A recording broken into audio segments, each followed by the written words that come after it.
Hello everyone, welcome back to Lynn's Homestead. Well, sun's down. I even see something kind of weird, but I doubt if you'll be able to see it. And I got a crescent moon.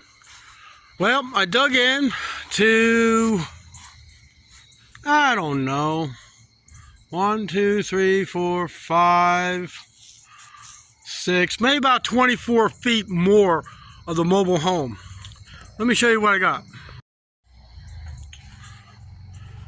Yep, coming up the hallway. I'm trying to figure out, it had to have been a leak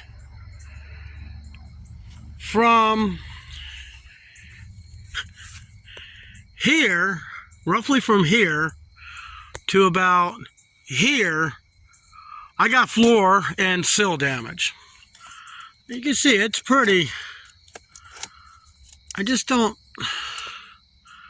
well, like I say, they built this thing wrong. As I come up this way, it's solid. So I'm thinking that the boards I have, I should be able to fix that. As far as what's inside, that's going to have to be later.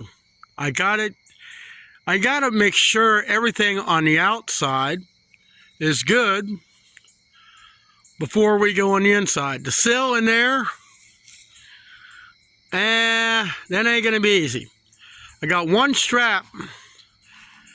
It's only made out of tin, so I don't feel that it's actually adequate to strengthen the walls.